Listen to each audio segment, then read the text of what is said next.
Bonsoir à tous, il est 19h30, bienvenue dans le journal. À la une ce soir, la découverte du Ngoni Fola ou l'art griotique dans la confrérie des Dozo. Le Ngoni est un instrument traditionnel, une sorte de guitare. On en joue pour accueillir les chasseurs traditionnels revenus de la chasse avec de gros gibiers.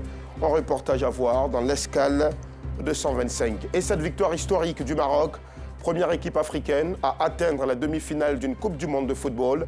Les Lions de l'Atlas ont battu le Portugal de Cristiano Ronaldo 1-0. Ils affronteront en demi-finale les vainqueurs de France-Angleterre qui se jouent en ce moment.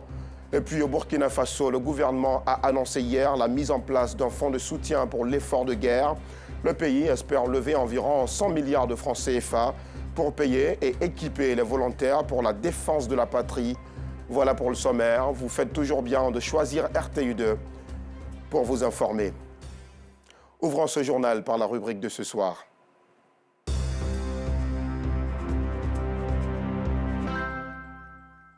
Nous vous emmenons découvrir le Ngoni Fola, l'art griotique dans la confrérie des Dozo. Il revient à cette catégorie de la confrérie des chasseurs traditionnels de chanter les louanges des leurs pour qui la moisson a été bonne et sont revenus avec d'importants gibiers. Ils sont appelés Ngoni Fola en référence au Ngoni, l'instrument utilisé pour accompagner les louanges.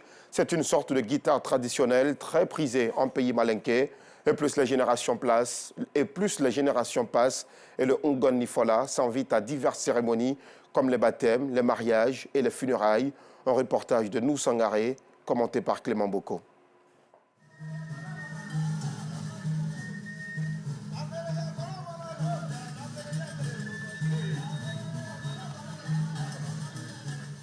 Dans la confrérie des Dozo, on les appelle Ngoni Fola ou les griots des Dozo. C'est à eux qu'il revient de chanter les louanges des chasseurs qui rentrent avec du gibier. Aujourd'hui à Mbengue, localité située dans la région du Poro, au nord de la Côte d'Ivoire, de façon exceptionnelle, pas d'animal, encore moins de fusils de chasse. Ils répondent à l'appel de leur maître. Ces chasseurs traditionnels, communément appelés Dozo, ont décidé de se retrouver pour danser au rythme du Ngoni, une guitare traditionnelle en pays mandingue.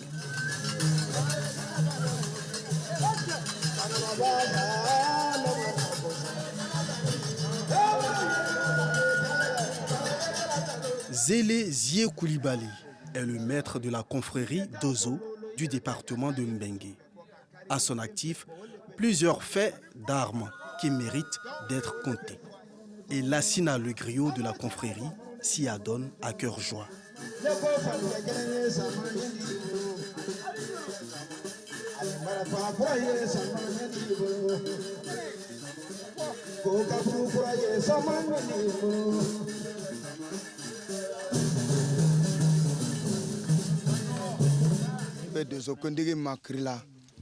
Bon, ta makri foi là. Depuis Akala Donzo Nyamoye en fer. Le temps passé, ce qu'il a fait, comme ce qu'un garçon doit faire, le bien qu'il a fait aussi dans la confrérie, c'est par rapport à ça, je suis en train de le féliciter du passé, quoi. En félicitant le chef, il y a quelques endroits arrivés à là. Tout le monde doit être calme, tout le monde doit être en place. Même si tu es deux autres, tu ne dois pas traverser. Parce que c'est le chef seulement qu'ils sont en train de féliciter. Sinon, si tu traverses, c'est comme tu n'as pas respecté le jeu. Si à l'origine, le Ngoni Fola valorisait son art pendant les rencontres des chasseurs, aujourd'hui, il le fait lors de toutes les cérémonies, baptême, mariage et funérailles.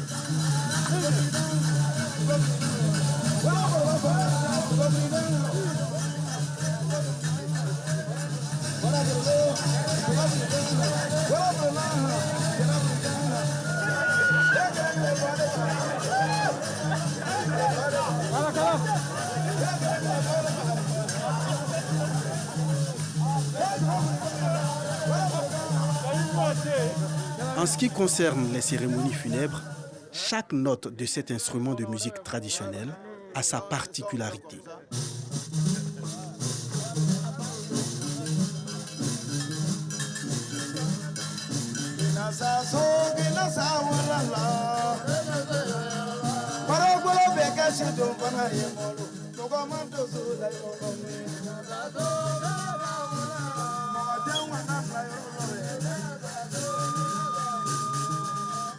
C'est pour dire, est-ce que tu savais que tu allais mourir au village ou bien tu savais que tu allais mourir en brousse? Dieu a souhaité que tu meurs en ville. Dès qu'il a commencé à taper le Dozouan, un dozo sûr, tu sais que vraiment il y a quelque chose aujourd'hui dans les villages qui ne va pas.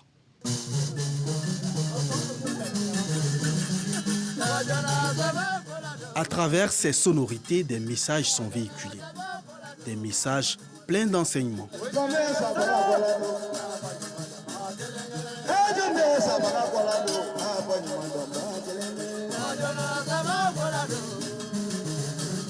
On peut chanter ça pour tout le monde parce que ça donne des conseils. Ça donne des conseils, c'est-à-dire, les conseils, on n'arrive pas à prendre le conseil, ce n'est pas seulement à l'école seulement.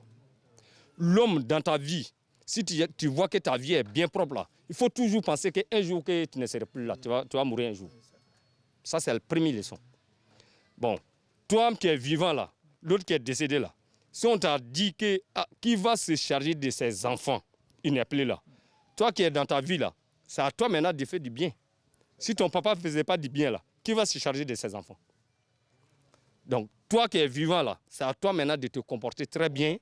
Le jour que tu n'es pas là, il y aura quelqu'un pour s'occuper de tes enfants.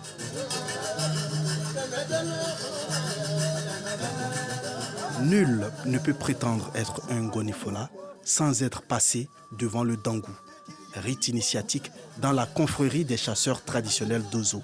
Une confrérie bien organisée et hiérarchisée dans laquelle chaque Dozo joue sa partition.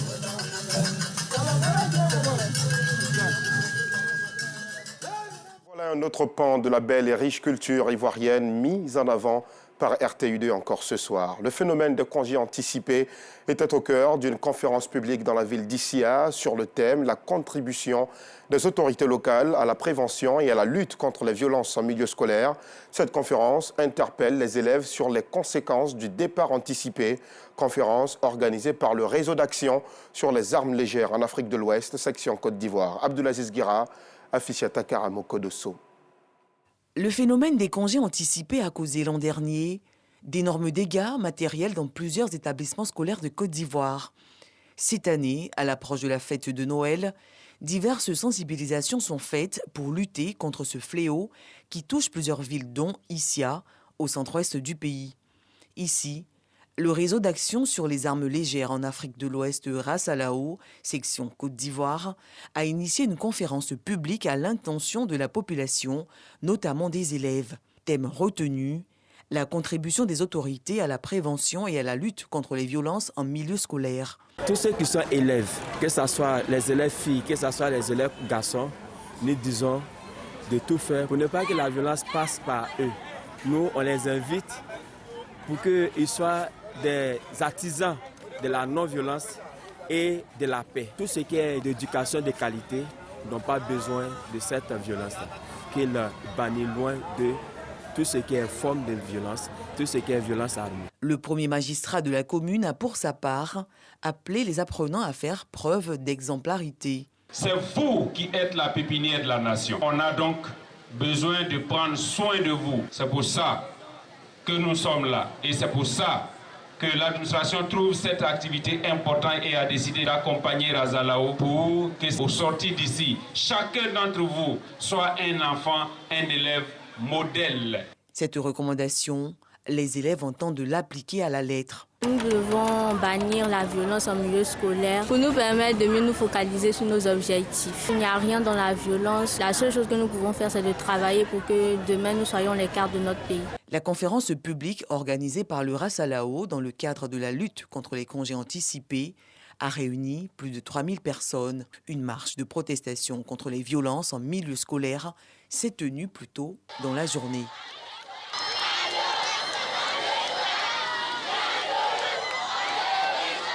Et en religion, le président du COSIM, le Conseil supérieur des imams, des mosquées et des affaires islamiques en Côte d'Ivoire, a entamé jeudi une tournée de sensibilisation sur la paix, la cohésion et le vivre ensemble dans la région du Gand et du Lodjibois. La première étape de cette petite tournée de sensibilisation a conduit le Cheikh Aïma Ousmane Diakité à Guibérois. Là-bas, le guide suprême des musulmans a invité les populations à prôner les valeurs de solidarité, d'amour, de tolérance et de non-violence. C'était en présence des autorités administratives et coutumières ainsi que des élus et cadres de la localité. Pargasso reconnaît des Madongui.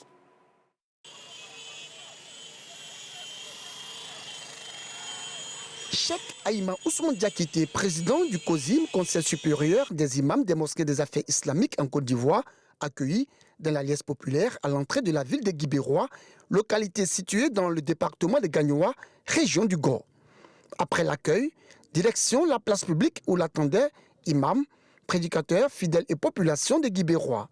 Cette visite du guide suprême de la communauté musulmane de Côte d'Ivoire s'inscrit dans le cadre de la tournée de sensibilisation sur la paix et la cohésion dans les régions du Gand et du Lodjibois. Ousmane Diakité, à cette occasion, a invité la communauté musulmane, mais aussi les populations de Guibérois, à être des partisans de paix et de la non-violence. Notre vie est quelquefois empoisonnée par certains politiciens. Certains politiciens qui n'ont pas de projet. Leur seul projet, c'est de s'aimer le discours de haine et de désordre. Dieu nous a réunis. Notre devoir, c'est de vivre dans la paix, en bonne intelligence. C'est l'occasion de dire que les imams et tous les autres religieux, nous devons travailler ensemble pour préserver la sécurité spirituelle de ces pays. C'est-à-dire faire en sorte que les religions ne soient pas instrumentalisées ou manipulées. Le message du premier responsable de la communauté musulmane de Côte d'Ivoire, reçu 5 sur 5 par les fidèles. Les musulmans doivent bien se comporter vis-à-vis de non-musulmans, mais aussi d'autres confessions religieuses. Je pense que c'est un bon message, un message de vivre ensemble. Les responsables de la communauté islamique donc, de Côte d'Ivoire se déplacent, c'est pour parler de paix, parler de cohésion, parce que notre pays en a besoin et sans paix, il n'y a pas de développement. Cette visite du président du COSIM à Guibérois a bénéficié du soutien des élus et cadres, des guides des autres confessions religieuses, mais également des autorités administratives et coutumières. De votre présence qui marque, et comme vous le constatez, la volonté du peuple de Guibérois de demeurer dans la cohésion. Nous sommes très honorés de votre présence. Moi-même qui porte la parole en ce moment et qui représente la ministre Belmondo Dogo, vous savez très bien, j'ai été candidat au compte de mon parti qui est le Front populaire ivoirien et elle a été candidate pour le compte de son parti qui est le RHDP. Elle a gagné les élections. Aujourd'hui, moi, cadre du Front populaire ivoirien, je la représente au cours de cette cérémonie. Ça veut dire que nous avons déjà entériné le concept de cohésion qui est venu pousser le guide spirituel. C'est un noble combat qu'il est en train de mener pour que les gens changent. Donc voilà, en quelque sorte, ce qu'il est venu faire, c'est vraiment une bonne œuvre. À l'issue de cette cérémonie sur la paix et la cohésion, 4 imams, dont l'imam principal de Guibérois, Meïté Moustapha, ont été intronisés.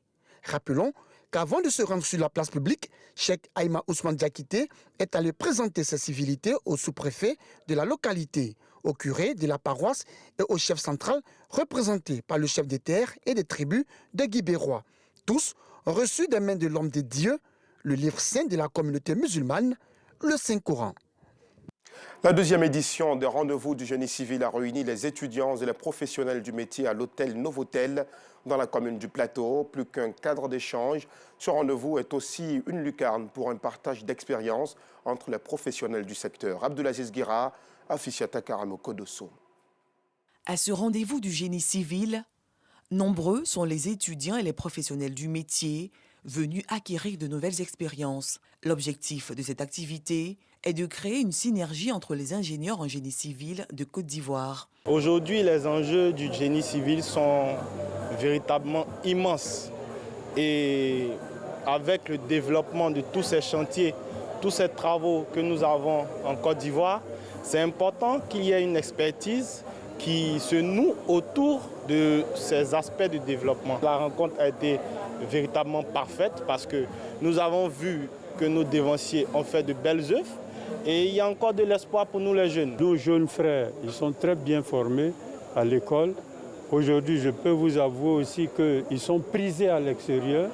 Faisons en sorte qu'on puisse employer ces jeunes-là ici pour ne pas qu'après la formation, après les sommes investies par l'État pour leur formation, ils puissent quitter la Côte d'Ivoire et ne pas participer au développement de notre pays. L'initiative est saluée par le ministre-gouverneur du district autonome d'Abidjan, lui-même ingénieur des travaux publics. L'initiative prise par les ingénieurs les plus jeunes est excellente. Cette édition permet de faire un lien entre les générations. Le génie civil a une particularité, c'est dans son fondement que se trouve la propulsion de l'économie. Par conséquent, il est important de renforcer tout ce qui peut contribuer à son rayonnement. Le rendez-vous du génie civil est à sa 2e édition. Il se tient en hommage au président Feu Félix Houphouët-Boigny. À cette cérémonie, plusieurs ingénieurs en génie civil et leurs aînés ont reçu des récompenses. Nous vous le disions en début de journal, le Maroc s'est qualifié cet après-midi en demi-finale de la Coupe du monde de football en battant sur le score d'1-0 le Portugal de Cristiano Ronaldo. Les Marocains vivant en Côte d'Ivoire ont célébré cette victoire historique pour l'Afrique dans une liesse populaire. Le témoignage de Bintou Pekele. Je suis très heureuse. On a rendu l'Afrique fière. Voilà, c'est ça, vive le Maroc et vive le roi et vive l'Afrique. En tant qu'Ivoirien, on est venu supporter l'Afrique et le Maroc a gagné, et donc c'est l'Afrique qui a gagné. Ah, nous serons en demi-finale, Inch'Allah, nous serons en finale. On va battre soit l'Angleterre, soit la France. Et l'ambiance est à son comble à la salle des fêtes du Sofitel Hôtel Ivoire, transformé en stade pour les Marocains vivant en Côte d'Ivoire. Depuis 1986, le Maroc rêve d'arriver à nouveau en quart de finale de la Coupe du Monde. Mais ce soir, le Royaume du Maroc s'envole pour les demi-finales et la qualification ne laisse personne indifférent.